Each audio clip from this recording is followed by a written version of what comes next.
Good evening, friends. Happy Wednesday. We will give it just a minute to let some people hop on here. Oh, goodness. We are giving away a cast net tonight, so be sure to comment your name in the comments so we can be sure to put you in and share this out. We have to have at least 50 views on here to be able to give away a cast net tonight. So it's viewers, right? Yep. Like the total number. Okay. Because views is different than viewers. So right. Come on, y'all, share this out. I'm going to put it on my personal one real quick. I'm sharing it out myself. We've got some people hopping on. Good evening. Make sure you comment your name when you hop on here so we know who's on with us so we can put you in for the drawing. There we go. I got it shared out, I think. Okay, well, we've got a few people on here, so we'll go ahead and get started. Thank you for joining us. This is our conservation podcast. I am Ashley from Last Call Catfishing. I'm Julie from Run and Gun Catfishing, and today we have Ryan Casey from Show Me Catfishing here in St. Louis, Missouri. Thank you for joining us tonight, Ryan. We're excited to have you here. Thanks for having me, guys. Excited to be here. Yeah, we're glad to have Miss Julie back. We missed you last week, Jules. Sorry I couldn't be here. We did not get blown away, thankfully. Our area didn't get as impacted as some other areas in Western Kentucky, but better to play it safe. Yes, absolutely. So, Ryan, you want to just give us a little bit of history on you? Yeah, I run Show Me Catfishing Trophy Guide service here in St. Louis, Missouri. I'm on my 16th year of guiding full-time. We've got 6 captains, Captain Wally, Captain Russ, Captain Mark, Captain Joey, Captain Aaron, Captain... Did I say Captain Wally? I probably already did. But, there's 6 of us, and we guide full-time for blue catfish in the Mississippi and Missouri rivers. We target trophy fish, but we catch a lot of good numbers. Our average fish is probably 14 to 16 pounds here, and we do catch some really big fish. We're blessed with a really good fishery, and it's something we've got to keep an eye on because I feel like numbers have been slipping and pressure's up. The fishing's tougher every year, it seems like, but we still have a tremendous fishery, and we're fortunate to be here for blue cats. It's a great fishery. We have a lot of fun out there. Let's say that. Absolutely. Jesse's entered the chat. It shouldn't be. What's wrong? Like on the screen, like he's small and we're big. Oh. Is that better? What's it doing now? Is that better? Let's change the layout. I'm lagging though. Now we're all on mine. Just give us a minute. We'll get it out. We'll try that for a minute and see how that works. Now you're all small. Okay. Well, that's all we could do for now. The best we can just do. Let Ryan talk. That's good. That's better? Yeah. Okay. All right. So, again, be sure to comment your name so we can get you put in for the drawing for the cast net from Chasing Outdoors. We appreciate Mr. Jeremy doing that to get us some views in here. We've got to have 50 viewers, current viewers, at the end of the show to be able to give it away. So, be sure to comment your name if you want to. This is annoying. I'm sorry. I apologize. I don't know why this thing is not working. It's worked every week. Oh my God. Bless it. How's that look? Anybody comment? Give me some input. It's still uploading. There, that looks good. That's good? Okay. Can you see me? So what is commercial fishing like out by you, Ryan? Is it rough?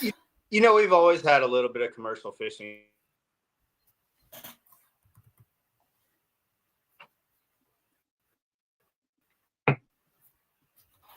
Fish. So that's a bit of a problem. I'm not a big fan of theirs. The regular commercial fishermen out here catching mostly eating size fish, have been for as long as I can remember.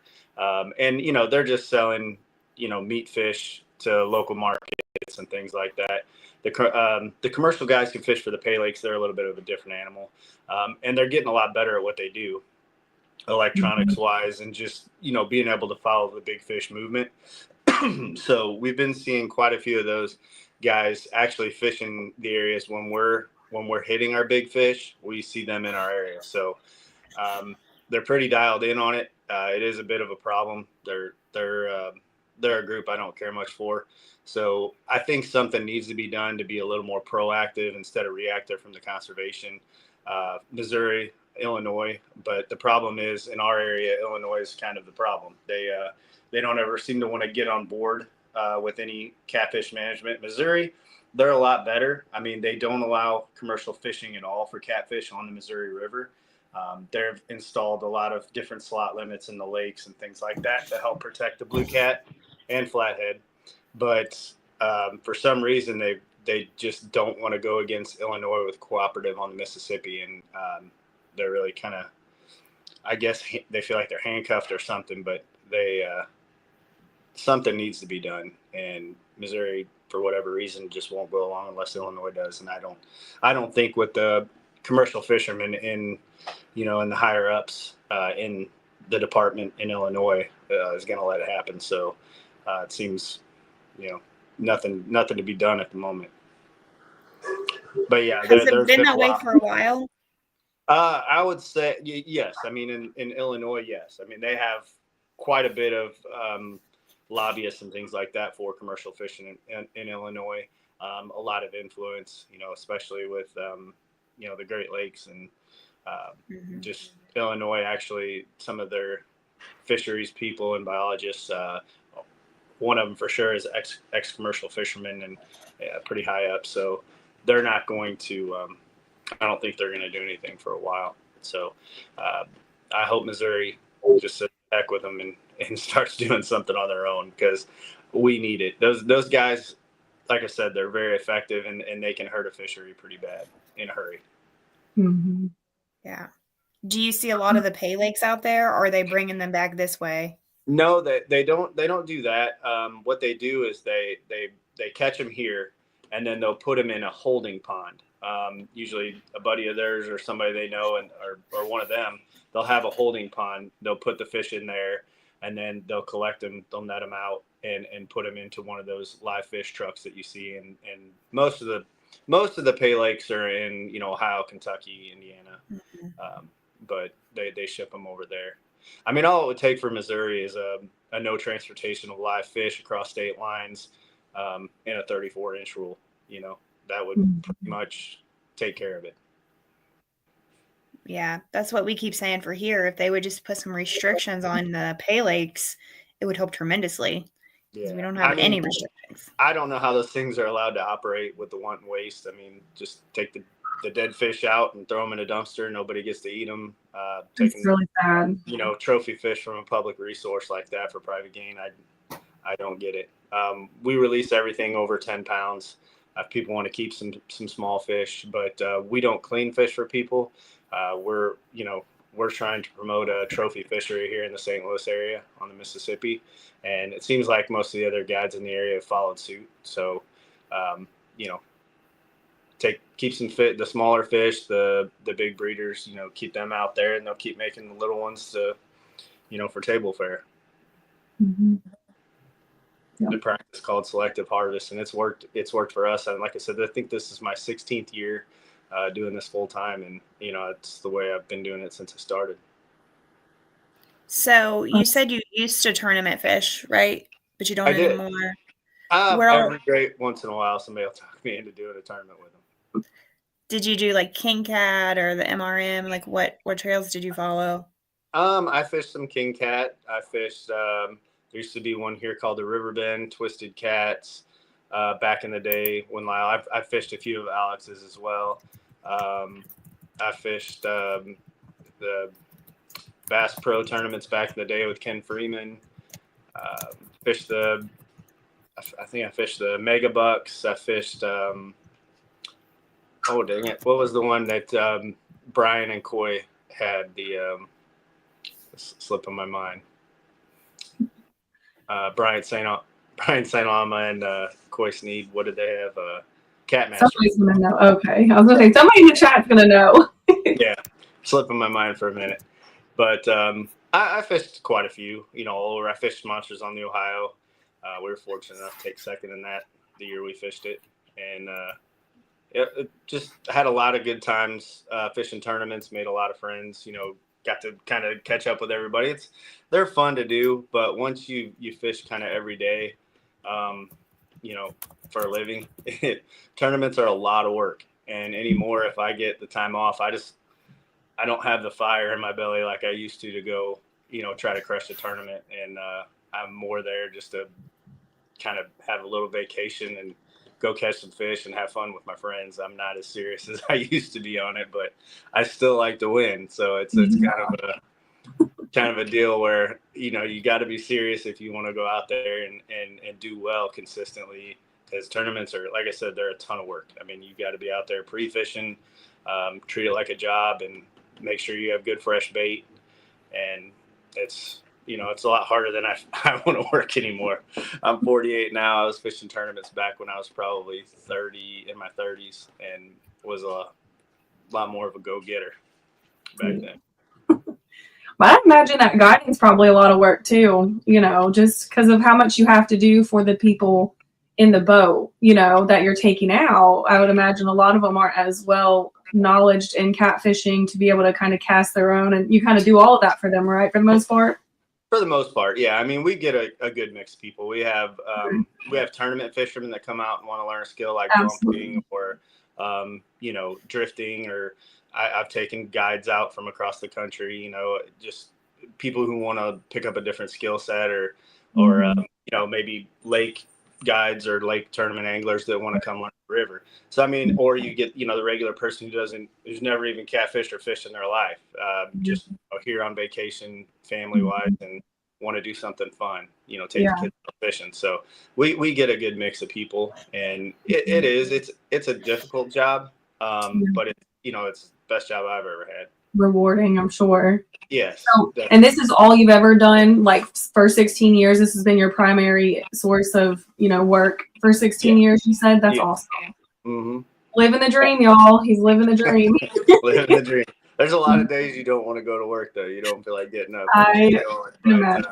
Or going to get bait when it's raining or something like that. Yeah. I did come across a really good bait guy. And shout out to Jeff. Those are invaluable, aren't they? Like you can't put a price on a reliable bait guy. He makes my job a lot easier. That helps a lot. What's your favorite place to fish at? I mean, it varies so much. Like if you told me springtime, I would tell you the Missouri River. Late fall, I'd tell you the Missouri River. Any other time than that, I'd tell you the Mississippi. So, but I mean, there's a lot of areas I like to fish. I've been out to the James River. I thought that was really cool to fish tidal waters. Went up to the Red River in Selkirk. Got to catch those big channel cats up there. That was a lot of fun. Something 2 days and you've had about enough. You bruised on this side and bruised on this side, and from fighting fish, which is cool. I love the Mississippi River. I love bumping. I love current.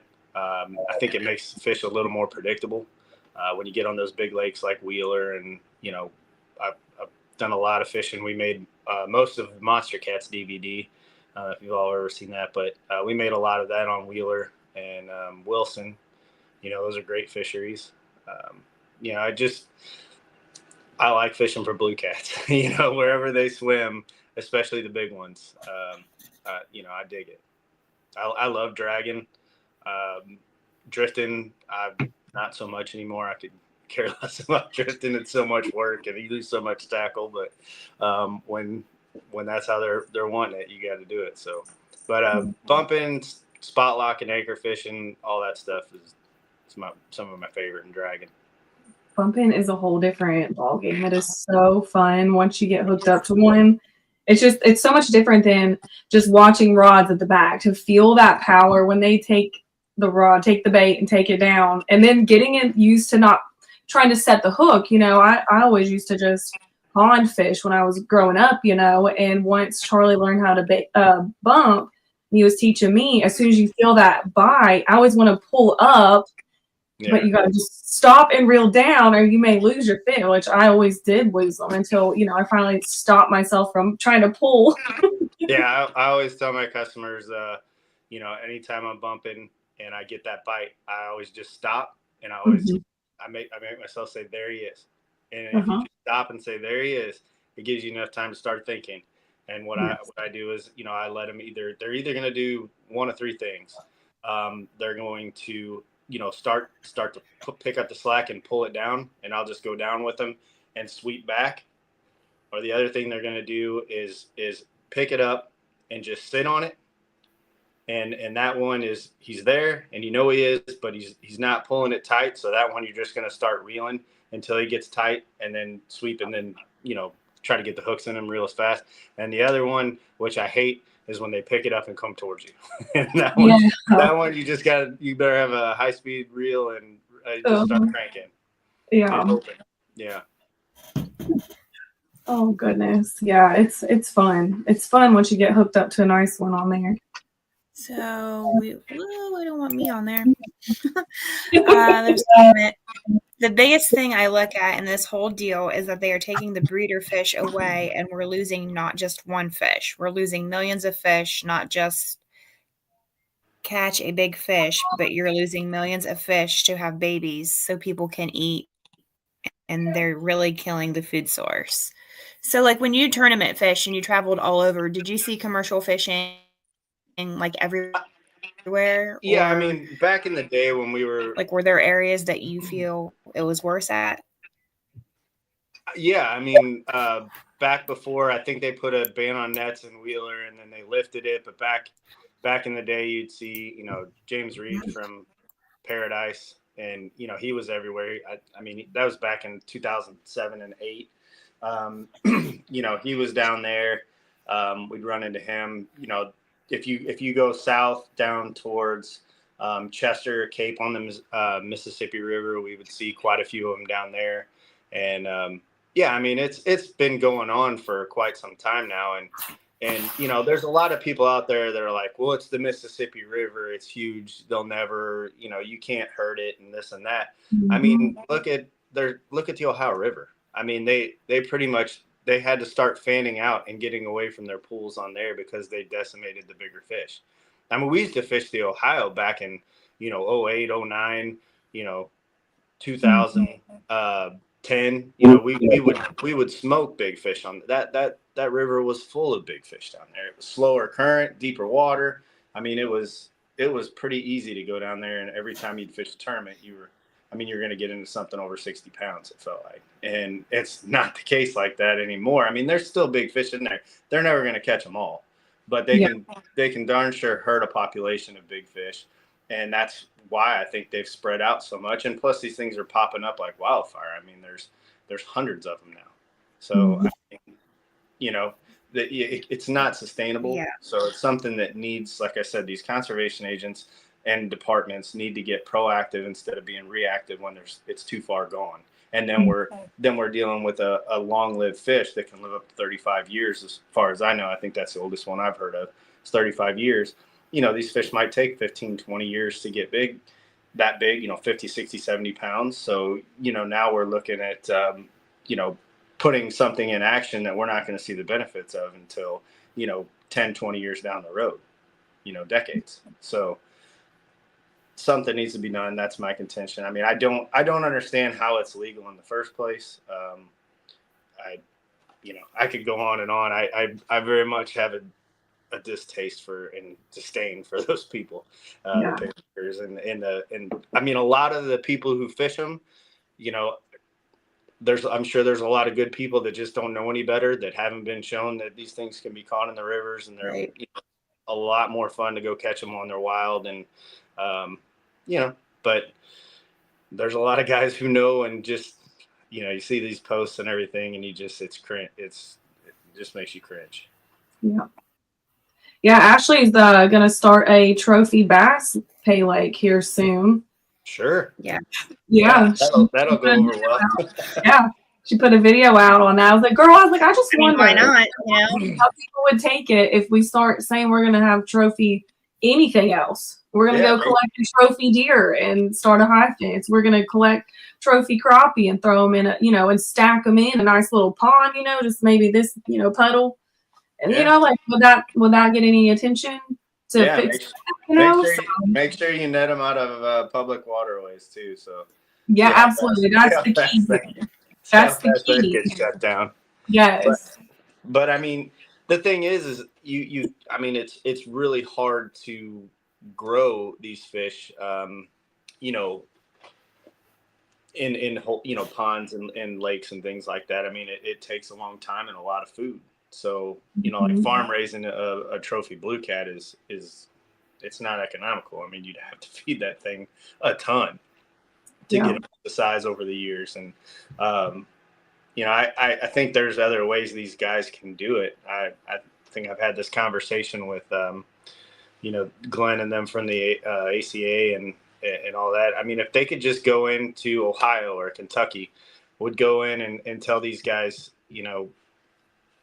have an inspector of these ponds. Because, I mean, that's what they are. They're little 8-foot deep ponds that are maybe, an acre to 3 acres large, and they've got several of them on the property. Just go in there and see how much, shock it, make them shock it, see how much forage is in there, and tell them what they can stock carrying capacity wise. There's already a formula that the departments have. It's called carrying capacity. If you can go in there and shock up how much forage and the cubic foot of water that they have, they can tell you, how big of a fish and how many pounds of what type of species of predator fish that they can stock and it survive. I mean, if they put no food in there, they just use them like they're a renewable resource. Yeah.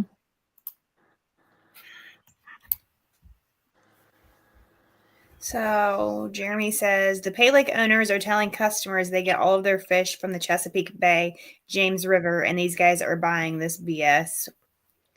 We know that they're coming from the Ohio and the Mississippi. Yeah, I'm sure there are some that come from there because I think they're allowed to electrofish them now because they're listed as invasive. But I mean, I'm sure they're getting some from there, but I see them out here all the time.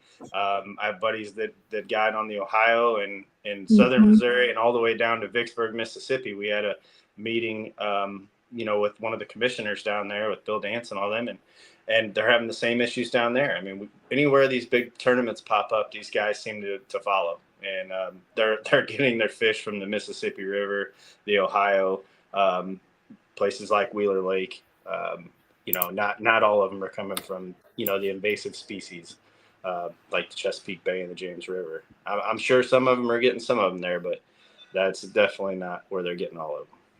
Oh, did you see that one from John over here? They're not getting it from the James River. Changing the layout. I don't know. Sorry.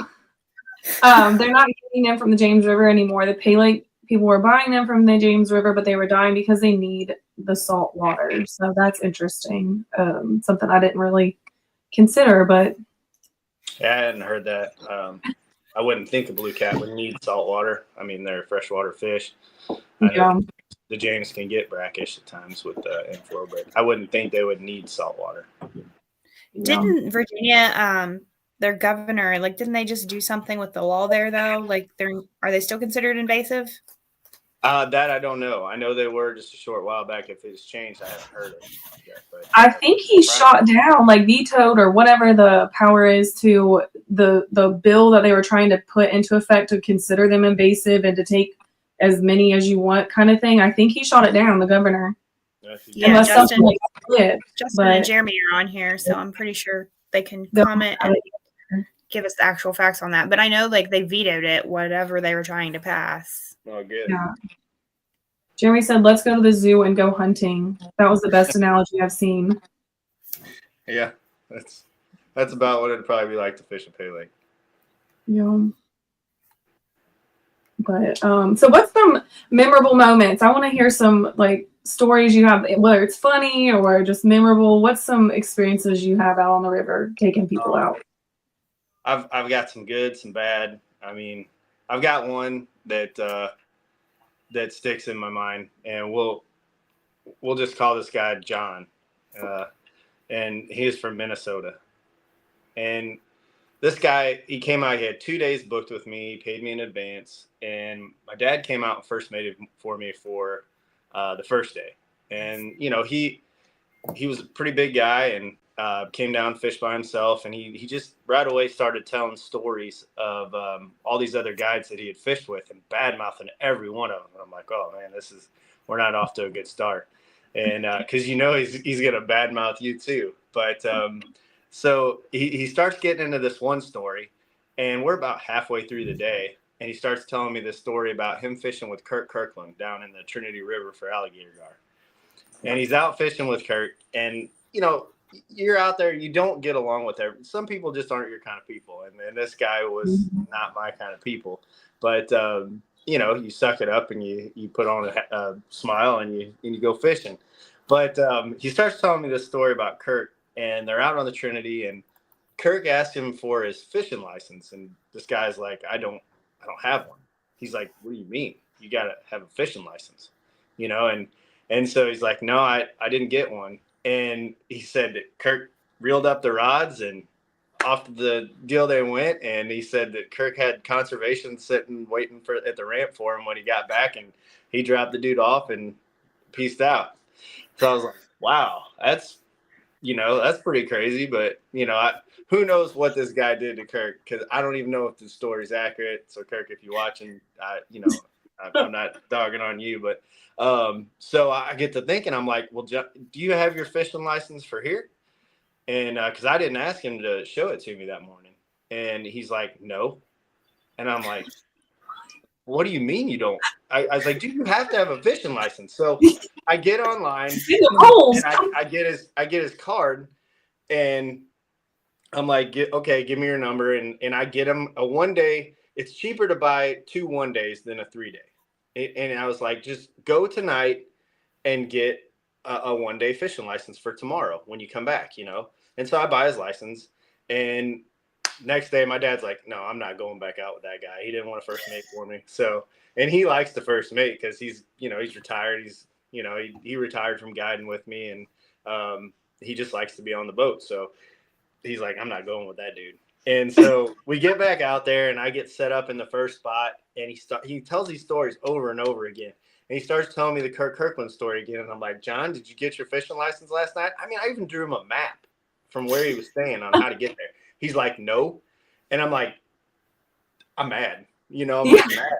And I'm like, get off my boat. What does he have to do after we get done fishing? He's staying in a hotel. I mean, go get a damn license. So, So I'm like, I'm sitting there thinking, and I'm like, give me your card. And I'm just stewing. And I get on there, and I'm like, you know what? The hell with this guy. And I was like, John, the website's down. But won't let me get it. You're gonna have to go get a license. The website was not down. I was just mad. And so I was like, I'm gonna sit here. He's like, you fish. I'm not. I'm like, John, I'm not here to fish. I'm here to take you fishing. I was like, you got 2 options. You can either go get a license, or we can call it quits right now. And I mean, we're first spot of the day. And it's an 8-hour trip. So he's like, well, I don't, this is ridiculous. Starts yelling at me and stuff. And like I say, he's a pretty big guy. And I mean, I got heated enough where I put my bait knife back in the live well when I turned my back to go start the boat, because I had already pulled the anchor up. I mean, we were kind of yelling at each other. And I go and drop him off at the bank. I tell him, go to Walmart, get a license, and come back. And, an hour and 45 minutes later, this guy shows back up. He's waving his arms. I was just anchored up out in front of the ramp, just chilling. And I took him back out and finished the day. And he's called me like 3 more times trying to book another trip. And I have him in my phone as John. Well, it is John from Minnesota, but I won't say his last name. And it says, do not answer. And he's trying to call me 3 more times. I'll never take that guy out. He's almost made it to where I won't take people from Minnesota out ever again. So he almost got all Minnesota just kicked out. But I've actually had some pretty cool guys. Yeah, I've actually had some pretty cool people from Minnesota, but there for a while I was starting to think maybe that cold gets to them up there, and maybe I should just stay clear. But no, I've had some good ones. That's a trip. Yeah, that is wild. Yeah, and then some of the best is always watching kids catch big fish or their biggest fish. I've got one guy who comes with me multiple times a year from Iowa. His name's Adam. He's just one of those guys who's just lucky. You know, every time he comes to me, I've had times where I've been like, Adam, the river's blown out. I don't think we're gonna do very well, man. And he comes with me so much, you know, I'm just like, dude, let's reschedule. And he's like, you'll find him, Ryan. And he always seems to catch a big fish. It might, you know, he always books 2 days, and he's just one of those guys is just lucky. Every time we go, he finally last year he caught a hundred and one or just over 100 with me, and That's amazing. he's had trips where he's caught 70 and a 75 back to back, and then this last trip he came out with me, he brought his girlfriend, he caught an 80. He's just one of those guys who's just lucky. He's a great dude. I mean, sends me pictures blown up, you know, that in frames, and just always takes care of me. You know, always gives me a gift card to a really nice place for $100, you know, plus tips me, and he's just a really good dude.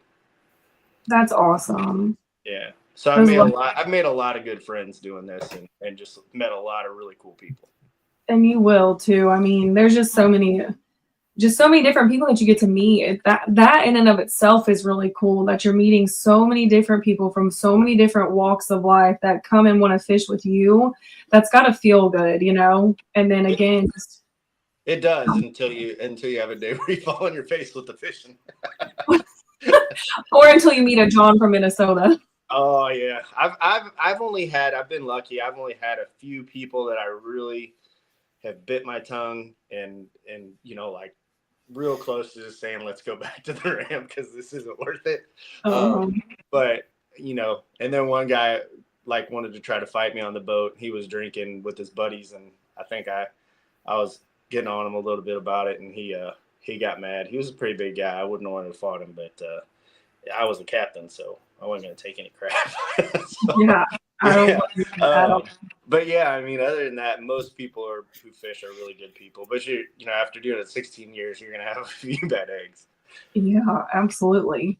So do you take people out all throughout the year? Yes, I pretty much shut her down around Christmas, and then we come back about mid-February, late February. That's cool. But a lot of my guys now are starting to go down to Louisiana, down towards New Orleans, and we're booking some trips down there, and that is a great time. If you've never done it, you want to go catch a bunch of fish, give us a shout, because I think Captain Wally's going down November, December. Russ is coming down too. I'm not sure when they're going. I think it's November, December. And if they run some trips in January, I'm going to probably head down and do some trips down in January, because that's, you know, good time. I'm off, so yeah, I can take a week or two off of deer season and go. Yeah.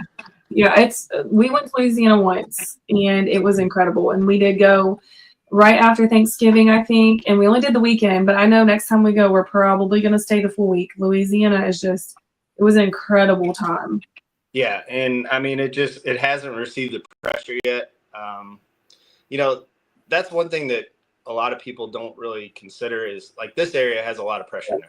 There's a lot more people who fish it recreationally. There's more guides, plus the commercial fishing. You know, there's still not, I mean, there's not near the number of fish here that there used to be 10, 12, 10, even 10 years ago.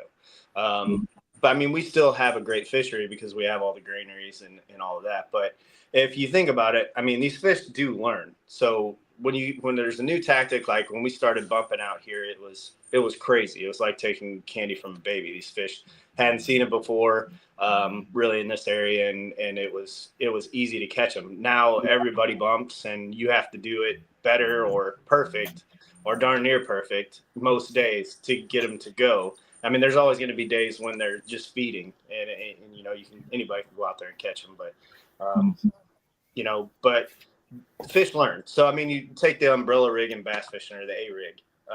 You know, it was outlawed in a lot of tournaments. It was, you know, the fish just went crazy for it. You know, it was done. They tried to make it illegal. It was so good, but now it's just another tool in the bag, because I mean, fish have seen it. So I mean, I do think fish learn. So, and I think they do remember a little bit more than we give them credit for. So I think, you know, pressure is one thing that, you know, a lot of people don't really think about. And you can kind of see it when we go to these tournaments. You know, first we're fishing Memphis and there's guys running down to Helena, you know, to get on these fish and just smoke them, right? I mean, just catching the heck out of nice fish, big fish, that 40, 50, 60 fish days. And then all of a sudden we have tournaments in Helena, and you can kind of see, the numbers start to decline. There's still guys bringing in some pretty big bags. Don't get me wrong.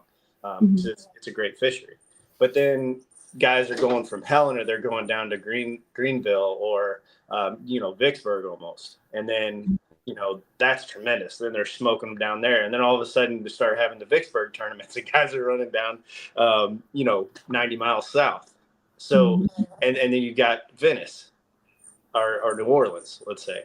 I mean, I think that the pressure will catch up with that as well. And these fish will, a lot of these fish will start to have seen the techniques and the things we use. Because a lot of the people that fish those bodies of water down there aren't, they're just your average cat fishermen. Most of them are fishing from the bank or, just tight lining from a boat towards the bank or in slacker water. And they're not using maybe the freshest of bait or even the right kind of bait. So, Mhm. or the right tackle. Every regular cat fisherman has those stories. I got spooled on my Zebco 303, or he broke my 25-pound test or 30-pound test. They're not set up to catch these giant fish. Like we Right. don't have the tackle or the equipment, or just a lot of the techniques that your tournament fishermen and stuff like that use. So going down there, it's they're seeing something new and they're a lot easier to catch. So I think pressure is a big part of it too. Absolutely. Do you think, like, for those big tournaments like you're talking about, they run like 90 miles, 100 miles downriver? There's always some people that do. Yeah. What are your thoughts on that? Like, we talked about it a little bit last week with the directors. There were some comments that came in, like, for fish safety, like conservation isn't just for Ohio or Missouri, like it goes clear across the board. Sure. And when you're traveling that far and you're transporting fish that far, and that tournament's in July, like they can't Yeah. possibly think that that's good for a fish. It's not. I mean, I think that it's a double-edged sword for directors. I mean, they've got a tough job. They've got to try to appease everybody, and you're never going to please hardly anyone really ever. But they've got a tough job because they want to get the most boats to the tournament, and they've got to try to come up with a way to get those people there, keep them happy, and then also take care of the fish. So I think they're going to have to start and those big tournaments where you've got a lot of boats like Mississippi River Monsters or something like that. I do think there needs to be boundaries because here's the thing. I don't want to go to Memphis. And this happened a couple years ago. We went down there, and not to pick on George because George does a great job, but the water was low and people were worried about ramps. And they opened up, the Greenville ramp, which Greenville is, I don't know if you've been down there and made those runs, but that's down there. That's a long ways away from the Memphis ramp. You're fishing completely different water than the guys who are fishing in Memphis. And it's just, and then they opened it up kind of last minute. So, I mean, we didn't even have time to go down there and scout or anything like that. I mean, we were fishing Memphis, and you're not really fishing apples to apples in that situation. You got somebody, and I mean, yes, anybody can go down there and run and do that. But, like you said, is it good for the fish? I mean, you have to have oxygen. Keeping fish in a live well for 8 hours in a tournament, it can be challenging, especially the ones that eat the grain and stuff like that, because they always seem to want to float up. And but you just need to cycle your water through a lot. I mean, you need to constantly be running your water and keep fresh water on those fish and make sure the ammonia and stuff doesn't build up. And then once you come out of the water, and maybe even a little bit before that, towards the end of the day, you need to have oxygen. You need to turn it on. Make sure your fish are well taken care of. But I mean, if you're traveling 3 hours or 4 hours to get to a weigh-in line and then maybe waiting in the weigh-in line for 2 hours on a tournament that size, I mean, you're talking fish out of the river, sitting in a live well for 6 hours with no fresh water coming in on them. That's not a good situation. Yeah. So I'm not a fan of that. I do think we had same thing up here last year. You had guys, tournament was out of Alton, and you had boats going clear up to Jeff City, on the Missouri River. And that's, again, and then guys all the way down, past Chester and into Cape almost. It's just a lot of water, and nobody can really cover all of that pre-fishing. I think I think a tournament should be who's the best that day on that body of water, not just who's the best that day anywhere, because Yeah. it's not apples to apples. So I mean that's kind of really what it's going to. It seems like, and I'd like to see it more on one body of water that everybody has kind of an equal footing on. Everybody has to.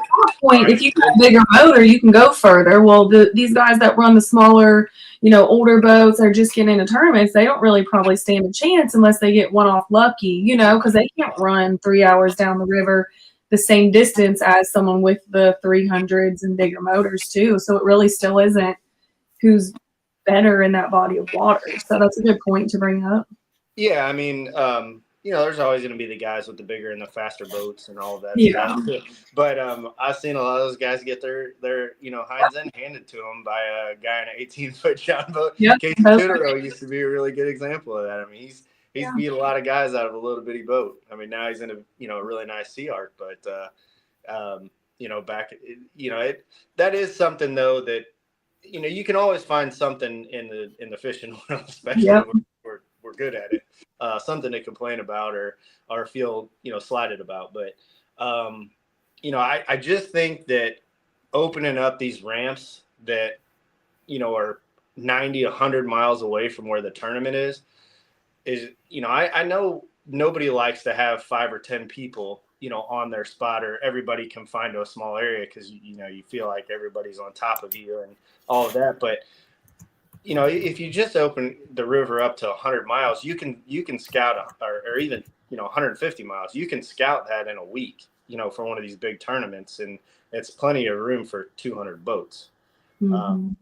And we've done well in some tournaments, fishing around 35 people and bumping through them, 30 boats. Like at the Ozarks Twisted Cats several years back, we Jason Jackson, Jeff Falkenberry, and myself, we won that one, and we had probably 30 boats we were bumping through. I mean, it's just you gotta just put your time in and get in there and fish with them. Gotta have faith in yourself that you can do it better. Yeah, absolutely. I was just about to say, get on to Jeremy's.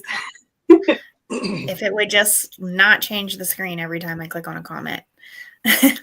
Ryan, what do you think the best plan going forward to best promote conservation across states bordering Ohio River and Mississippi River that are most affected by the raping of big fish? How do we get more people involved in podcasts such as this and others? It seems a lot of people talk about conservation, but where are they? I'm giving away a net regardless tonight, but someone watching deserves to be drawn. I mean, I agree with Jeremy. It's always been a problem. Everybody wants to get online and talk. I mean, back in, I think it was 2006. I mean, that's when I went to the Department of Conservation for Missouri, and I was held up. I was their speaker. I came in and brought to their attention pay lakes. And that was back in the days of the BOC, the Brotherhood of Catfishing, or Catfish One, whatever you want to call it. And, we had a group called the Gateway Cats, and there were, I don't know, 60, 70 people that were members of that club, and a lot of other people in that area. And, hundreds, if not thousands of people in our area were on that forum. And I was the speaker and went in. And I mean, when I talked, the department seemed like they didn't even know about this issue, and they were very interested in it, had a lot of questions afterwards. 6 people showed up on our side. 6 people showed up to be at that meeting. And it was, that's just deflating, where everybody wants to talk online, but nobody ever really wants to do anything about it. And what I think we need to do is what we're doing. I mean, I think, but more of us. I mean, we need more of these, petitions and things signed and representatives called. And I mean, I got to feel like if we pester enough of these guys, I took out a state representative for Missouri, called me up and he wanted to go out catfishing. And unfortunately he was a Democrat, but I didn't know that going into it. But he was actually a pretty nice guy. His name was Mike. And we had a good conversation, and he said, and he did follow up and did some things and, tried, but it didn't go anywhere. I took him out fishing for free, just to show him the fishery and all that. He caught a 70, I think it was a 72 or 75 pounder, and had a great time. And he contacted me again and got me in touch with some other people, but just nothing ever seems to come of it because we hit a brick wall here in Missouri with Illinois. I mean, don't get me wrong, Missouri, we have catfish are listed as a game species. They do put slot limits on lakes. They try to be proactive. I mean, not everybody agrees with everything they do. I know I don't, but they're at least trying. But when it comes to Illinois and the Mississippi River, they just act like their hands are tied. And we control, I want to say 90 something miles of river where the ramps are all on our side. I mean, Illinois doesn't, put any money towards their ramps. So most of the ramps are, on our side, and we could easily, stop a lot of this, commercial fishing for pay lakes, but they just don't do it. I mean, if I call our agents here are good. If I call them and tell them, hey, there's a pay laker launching at Flam City on the Merrimack, which they're not allowed to net in the Merrimack either, they're there that day. Our agent Kevin, he's really good at what he does, and he'll listen. I mean, I don't think they like him here any more than we do, but their hands are tied. They can't do anything about it. I mean, as long as the regulations are so, I mean, liberal is what they are. I mean, I don't even think the tag or the permits are that expensive for their nets, and their license isn't either. And they Same don't have any. It's as many as they can catch, fill up the boat, and do it again the next day. I mean, they don't have any limits on what they catch, which is crazy. And we've got a limit, but they're not regulated. That's the other problem here, with Kentucky is the limit's there, but it's not regulated. And as soon as they take that one fish that's over the limit, or two fish, I think they can have two if they're commercial here, and get it off the boat, they go out and do it again and do it again and do it again. And often, it wasn't until last year we never saw Fish and Wildlife out. Last year we saw them out a few times, but years before that, and the friends that we have that have lived here for their whole life, they've never seen anybody out on the waters checking. But they are doing it more now, and I do know that they've caught, I think, some people, but it's not often. I hope that their presence comes up, and there's more of a presence, but they're doing it at night too. Yeah, and another problem with that is that they need to put fines and regulations in place that matter and boats because $1,000 or $500 fine to these guys is cost of doing business. Yeah, that's like a half day of work. Yeah, that's a couple fish. Yeah, it's not that much for these guys, and I don't know, it's sad, but yeah. And that is a great question that Jeremy's asking. It is, where are the people? Because especially content creators, I am one. That's what I do, is content creation, running and catfishing. You'll see them shared out, and it'll go out to thousands, hundreds of thousands of people. But where are they? They're not in here. They're not sharing this out because this doesn't make money for other people. It doesn't make us money. I know that, but they're not in here. They're not sharing this out. They're just sharing out photos of what's going on and moving on with life. So I think a lot of us could be doing better. That do content. I don't know. But that's why I'm doing this. I mean, whether people like it or not, that's why I'm here trying to help Ashley, do this. And it was a hard decision. It was scary because, a lot of people are on the other side of the fence of this than we are. So, we're opening ourselves up for that, but it's worth it. So. Yeah, I mean, Julie and I don't like anybody to have their livelihood taken away, but I just, what they do for a living is, they could have these pay lakes with farm raised channel cats, and this would be a non-issue. You're taking a public resource for private gain, and nobody's getting to eat them, or they're just putting them in there to die and treating them like a renewable resource. Yeah. It's just, every level of it just seems so off to me. It's not popular. Both shared all of the state representatives, senators. We have a whole list of them for Ohio, Kentucky, Indiana that we've shared. So we'll keep sharing that stuff. The problem is getting people to pick up the phone or pick up their computer and send an email. Like we said, They all want to share pictures on Facebook and complain about it on social media. But when it comes to actually doing it and showing up, like you said, 6 people showed up. That's way more people are talking about this subject. Why are they not showing up when they need to be? Right. It's an inconvenience, and nobody wants to be inconvenienced anymore these days. Yeah. Okay. Charlie shared the podcast out to me. He's so helpful. Thank you, Charlie. I think it was. There was a comment on here. I think you already answered it. But is taking out kids your favorite thing to do? Yeah, I love taking kids out. Over 7 years old. I have a pretty good example. We had a 5-year-old in the boat, and usually we have an age limit of 7. And we get to the very first spot. He's like, "How many more spots we got?" Like, he immediately didn't want to be there anymore.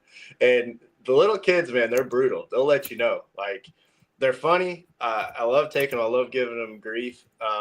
You get some of them, they're just like, man, this little guy, they're reaching over the side of the boat. And I'm like, man, you're going to get snatched up by a log coming down and get pulled out of the boat, man. Let's keep it inside. And he's like, how many more spots? We get to the second spot. Or is this our last spot?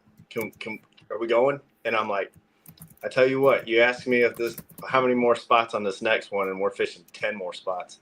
And he looked at me like, oh, man. And his parents were like, whoa.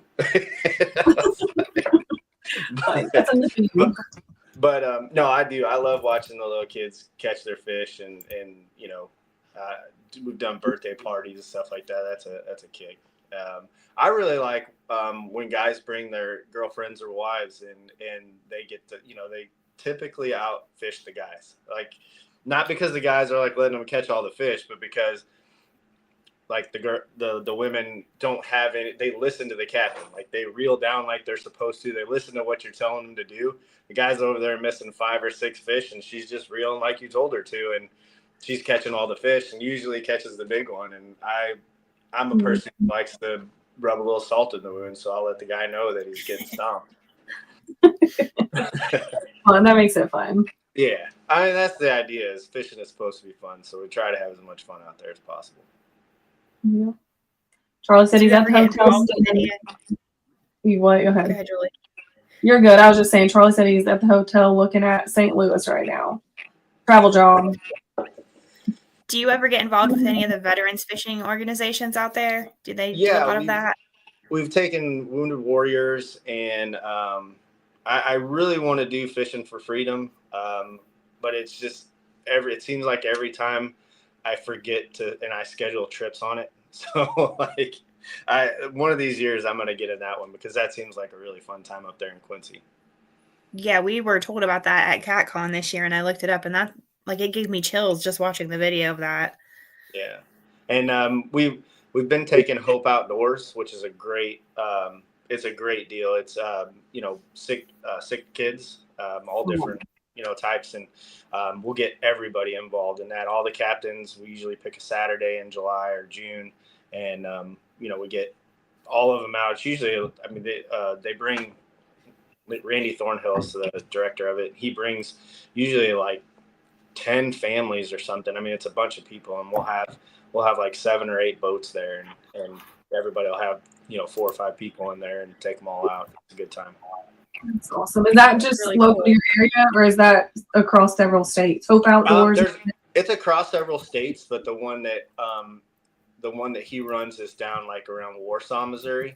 And they also, all the guys who go on a paddle fish, they all take them out. And but they've been coming up here every year and doing one. I think they had to miss last year, though, because of budgets. But we're hoping they come back this year, because that's a lot of fun. Okay. It's Hope Outdoors, that's correct? Uh-huh. Okay. I was going to send it to somebody that's been looking for organizations that are involved with kids. So yeah, that's a great. Good. Well, if you ever want to come to Ohio, in the fall, we do one on the Ohio River. It's called Boots on the Water. We'd love to have you. If you get time, check it out. It's on our Facebook page. Yeah, send me a schedule ahead of time, and as long as I'm not booked. I'll Yeah. definitely try to make it. Muskrat said he went to that fishing for freedom for 4 years until they found the disabled veterans outdoors at Sandusky. Nice. Yeah, there's some great groups out there, and we always have a lot of fun with them. You know, it's a good time. It makes Yeah, you feel good at the end of the day too. absolutely. Yep. There's Mr. Kevin. I believe he's at work. We've got about 5 minutes, so if you haven't gave your name yet, be sure to hop on here and give us your name and share it. And somebody's going to win a cast net tonight. I'm gonna put my name in real quick. I can't believe Jake and Shay haven't done it. I'll tell them they better do it. They better hurry. Yeah. I saw your pictures. Is that your wife in your pictures that you sent us? Yeah, that's Ashley. Does she fish with you a lot? Yeah, she used to. She likes to fish, and she's lucky. I think every time she's gone, she's caught something over 48 pounds. I mean, that one that I sent you, it was an 87. That's her biggest one. But yeah, Nice. she likes to fish. We've got 2 dogs, a cat, 30-something chickens, and 2 goats. And like when she gets off work or anything, she's usually around here. She gardens. She's always, Doing can't something. hardly ever leave the house because she's playing with the animals. She loves animals. Cool. They tolerate. What is your personal best? My personal best is 95, but 95. I've put 6 people on fish over 100. What's the biggest of your clients? Because I feel like that still kind of counts as yours. Like, yeah, they did the work, but like you found the fish, right? It counts for something. 112. Whew. We've got a 109, 2 105s. Yeah, we've been, like I said, we're fortunate. We have a great fishery here. Yeah, absolutely. We've had quite a few comments telling us what a great guest you were. So I just want to thank you again for spending your evening with us. It has been my pleasure. a great conversation. You guys were easy going. Let me talk, and I'm sure I was just up here babbling, but I appreciate it. No, you did great. This has been fun. You've done great. If anybody has any questions for him, we've got just a few more minutes. Dave Arnold is popping on here and saying, great guest. He shared it. Have you checked him out, Dave, all over on YouTube? I don't think I have, but I will. Dave Oliver. Yeah, you get a chance, check him out. He's got some really good informational videos on like what happens to a blue cat when they're put into a pay lake, and some information on like Indiana's studies and stuff that they've done. So we always try to promote that. His name sounds really familiar, so I might have, but I'll definitely check it out after this. Yeah, his name's David Arnold on here, but on YouTube it's Dave All Over, not Oliver. Just to make sure. All over, yes. Yeah. I thought you said Oliver, so that's why I wanted to clarify for everybody that it's Dave All Over. How do people book a trip with you? Just give me a call. I most people try to email us, and I hate emails. Just text or call me. My number's on my website, showmecatfishing.com. Just like Missouri's the Show Me State, Show Me Catfishing Trophy Guide Service. Just shoot me a text or give me a call. I like to talk to people before I take them out, and over the phone. So you gotta vet that guy, Charlie Weatherspoon. Just be like, no, think Minnesota vibes. Just don't even have them. Yeah, I've had some really cool people from Minnesota since then, but I told them that story and said they were almost, blacklisted, and they got a kick out of it. That is funny. Or maybe he'll be the one that tries to climb on your boat, and you'll have to tell him that you're the best captain. Oh, yes. No, I don't think you'll hear me saying that. That guy kind of lost it, didn't he? That was sad. I don't know. That really, something had to be off about that day. And the guy's watching. Why are the guys watching just sitting there? That's wild. I don't know, but things can get a little heated out in the boat. But that one, he took it a little too far. But back in my day, coming up, without YouTube and all that, that kid probably would have caught a beating and nobody would have known about it. Right. But I mean, these days, who knows what really went on behind the scenes? But yeah, that dude I think was definitely in the wrong. He got. Here's some good questions for you. Yeah. Sorry, Ashley. No, I don't know why. I apologize that it's changing the screen without me touching anything. Do you use as much Asian carp for bait certain times of the year? Yes. So good rule of thumb on bait is usually if the water temperatures, in the spring, uh, fall, winter, when the water temperature is below 50 degrees on the rivers here, shad seems to be pretty much where it's at. I'm not saying you can't catch fish on Asian carp or moon eye or skipjack that time of year. It just seems like they're more keyed in on shad. You have a lot more success numbers wise. Then once you start getting into the 55, 60-degree range, it seems like they start transitioning to moon eye for us or gold eye, depending on where you're at. I know it's kind of two different fish, but the same thing. River herring, whatever you want to call it, toothy herring. And then once it gets like 65, 70, it seems like our skipjack starts showing up around here. And that's this area. It could be different. If you go down towards Memphis and that, I know you can catch them on skipjack pretty much any time of year.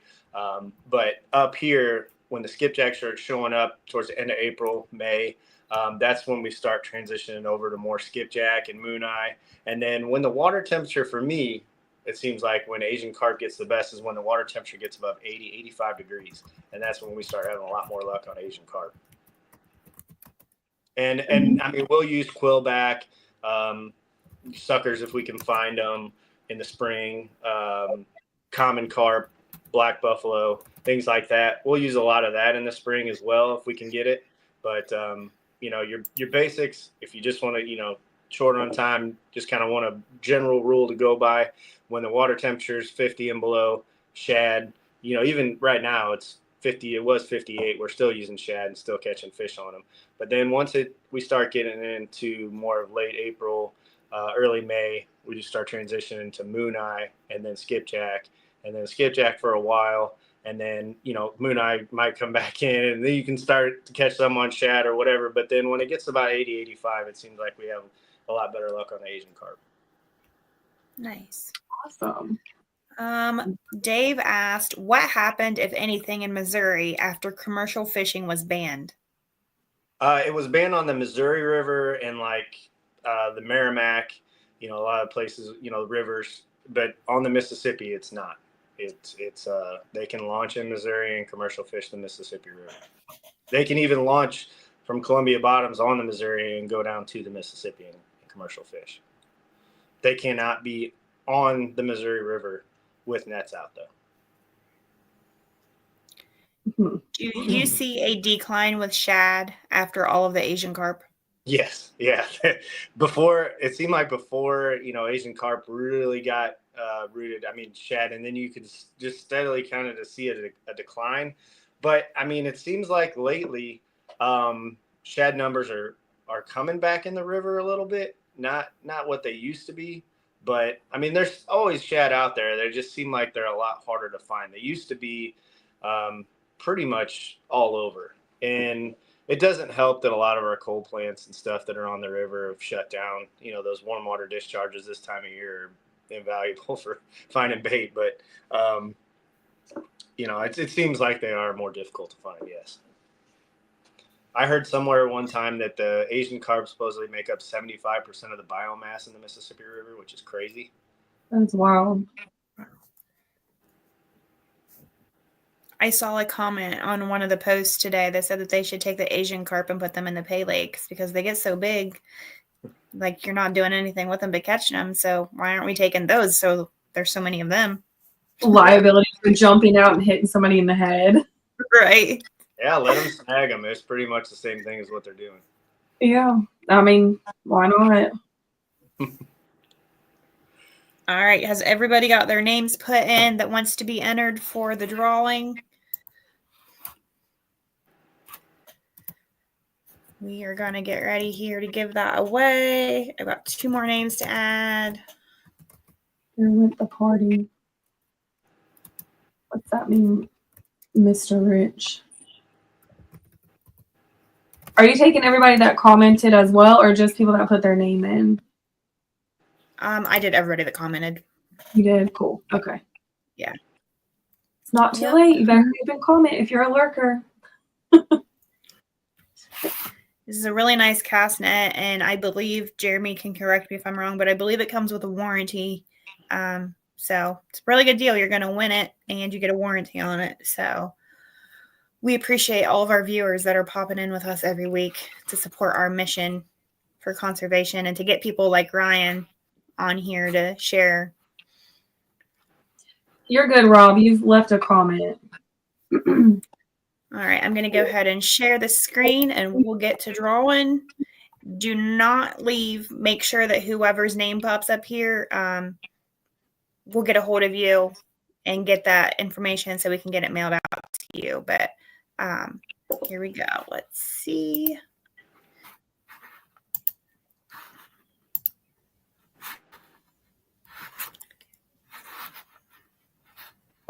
Every time it switches you, I just like cheese.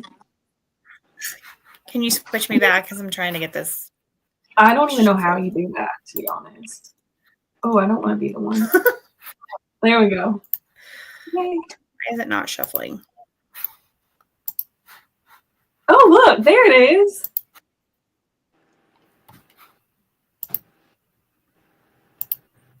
It's Keep not going, Ryan. shuffling. Keep speaking the Why is truth, it not brother. spinning?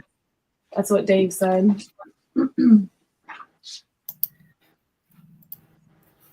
That's a great question. I don't know why it's not spinning. Oh, now it looks There like we it's go. running. All right, let's see who the lucky winner is.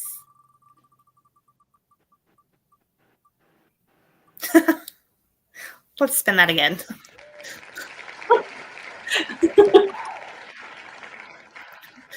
Hang on, don't go nowhere. Lucky girl.